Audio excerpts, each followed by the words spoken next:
This second video will look at the psychological responses to an injury that an individual might suffer after an injury. The 5 stages of grief are the first aspect of psychological response that their body's going to have.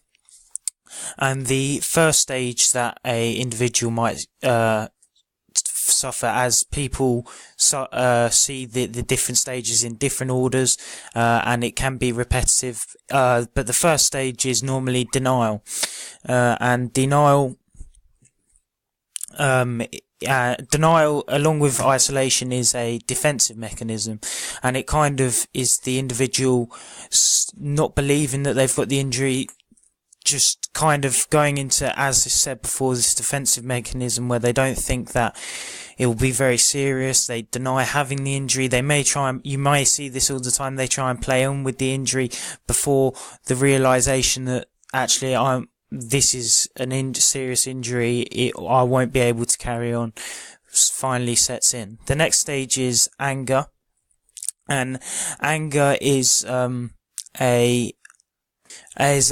almost masking effect for the worry that is going on amongst us, and this may be us kicking out at the floor, other people, and we genuinely feel angry because we might blame ourselves for the injury, may blame other people, and just angry about the whole incident taking place that has caused us to get this injury. The next stage is bargaining. Bargaining refers to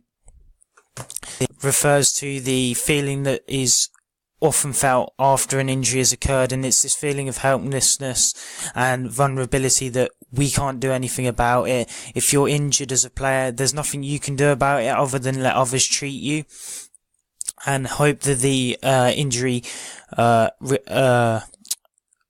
heals over time. And this could be that you're bargaining with potentially someone. Some people might look to God, some people might look to bargain just with themselves and pray. It's all about bargaining with something that this injury isn't going to be too serious, this injury isn't as bad as first thought, and just hoping that this reaction will protect us and try and defend us against the potential painful reality that we're going to be out for a while and injured for a while.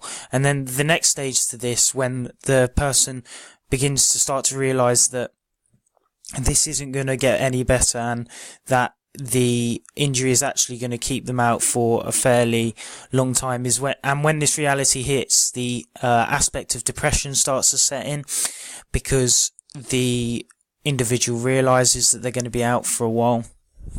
They become frustrated, and this is often a stage, obviously, before you get the acceptance, where you feel down, you feel like everything's against you, you've got this long-term injury, you're not going to recover quickly from it.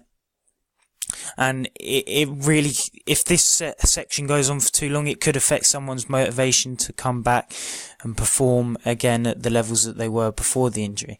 And then finally, the last aspect is, of course, acceptance. This is when the athlete will start to move towards trying to will accept the injury and move towards trying to seek treatments for the injury and look at rehabilitation and start to focus on getting back to playing the sport and enjoying the sport again after this injury. And then after this, there are the 9 emotional states of mind. The first of which is also, it's important to say that these are unlike the 5 stages of grief. These aren't in a stage. These can kind of go whichever order kind of it happens, sort of thing. This is more of a natural emotional state that an individual might feel. So first of all, fear, of course, fear that you're not going to get back playing, fear that the injury is going to be more severe than first thought. And general fear that you're out of your comfort zone and you're not able to control what is happening to you anymore. You've just got to follow the treatment plans. And then, of course, this comes with some anxiety and stress, the stress of taking on the treatments, the stress of having an injury and not being able to play, and the stress of having to get back to the fitness and potentially the anxiety of trying to get back into the game, which may be a bit of an issue. And then frustration may start to play a part where players that are on this treatment begin to feel like that they're not getting anywhere if they've got long-term injuries, and frustration could start to set in. We've already spoke about denial and the fact that people will deny they've got the injury and stuff like that. Isolation, this is an interesting one. Isolation is when obviously people that are injured aren't going to be training with the team. They're going to be feeling alone, very much on their own. And this would begin to make them feel isolated. They're going to be in the treatment room, not able to train or play with anyone else. It will be very limited communication with your teammates, and this is where the feeling of loneliness and that potentially there's no one there for you sort of thing. A lack of motivation. A lack of motivation is likely to involve the fact that if you're off with a long-term injury, you're kind of thinking, this is never going to get better. What's the point in putting in the treatment? I'm not seeing any progression sort of thing, because it might not be quick progression with the treatments. It may take a long period of time to get back to a full fitness. And that could lead to an individual lacking motivation to go to treatments, then missing treatment sessions, and the whole stage of recovery just becomes a lot longer. Low confidence. Low confidence is potentially going to occur towards the end of treatments and at the beginning of going back into full training. The players' confidence, they might not want to go into tackles anymore. They might not want to do similar movements to what caused them the injury before. They might be unwilling to play as hard as they did before because they're worried that they're going to have that period of time out again. And this will involve a low decrease in confidence. And then the final two, anger, we spoke about this one before, and depression. This one is another one we spoke about before. Moving on to the 4 responses of 2 treatments. And anxiety has both helps and hindrance. So obviously anxiety and stress can help fuel your ambition because you're worried, you're stressed. But these worries and stresses can be what drives an individual on.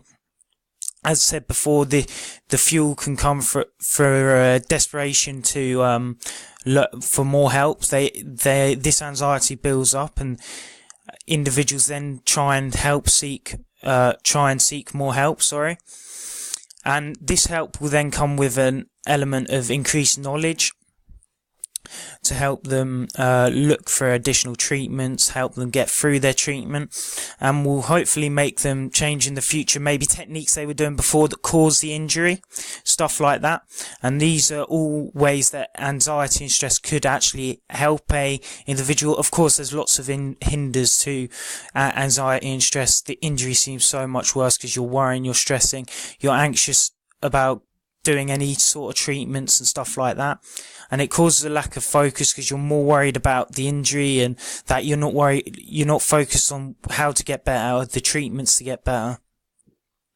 And then of course this all becomes too overwhelming, and then obviously there are side effects to stress like loss of sleep, sickness might also take a place. These are all sorts of things that come along with stress. Moving on to frustration. Frustration might look at, for help, you might look at therapies, an understanding of severity, because you're frustrated about how you've been out for so long, but yet you don't understand why, because you think that it's not that bad. You might look for the therapies and help, and this will also give you a greater understanding of the severity of the injury. You may also be more eager to get back if you're frustrated about not playing. Hindering, again, can lead to a lack of motivation, as said before, because you lose that focus on what you're meant to be doing. And of course, frustration and a lack of motivation can lead to you wanting to give up sport. A lot of the frustration to treatments and that is from the isolation as well. Moving on to motivation. Motivation can help, as obviously individuals are excited to get back. They just want to do their treatment, get back into playing again, get back into that team spirit. These sort of people are able to see the end picture, the bigger picture at the end, and that's really helpful for them, as it really helps them to remain motivated and get stuck into their program. Hinders, however, of course, rushing recovery could be a massive injury, a massive problem as you become re-injured, you do something you shouldn't have done, and it ends up really hurting your chances of getting back fully fit because you just suffer another setback. Goal setting. Goal setting will look at, for the helps, we'll look at SMART targets, so specific, measurable, achievable, realistic, time-bound targets. So these are all about potentially to do with motivation in the fact that you're not trying to rush back from your injury, and you're able to set goals that are realistic without having to worry about quickly diving back into your playing and your training again. And obviously these SMART targets help you achieve baby steps. And then a hinder could be that the goals that you set are unachievable, maybe because you're over motivated again, and these will cause you to rush back, you to suffer injury setbacks.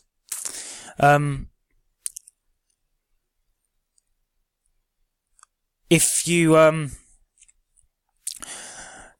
do not achieve the goals as well, it could act as a loss of motivation because you're wanting to get back, you're wanting to get stuck in, and you suffer an injury setback because you don't achieve one of the goals or something, and this makes you lose all motivation.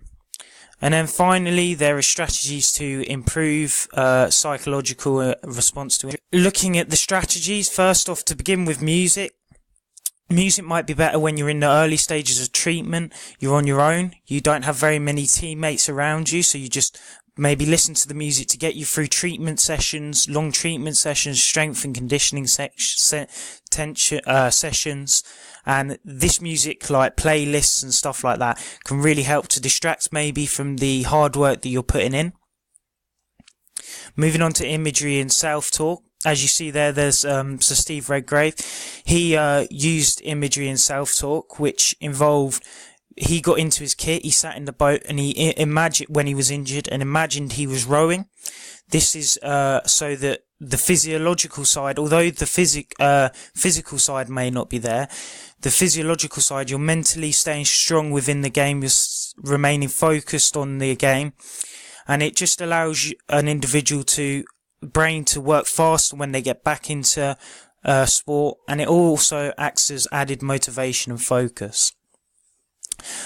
Stay involved in sport, of course, this could involve coaching, team talks. Also in rugby, what they do, I've put rugby down there because they use often injured players as water boys during the game to ensure that they're still around the team spirit.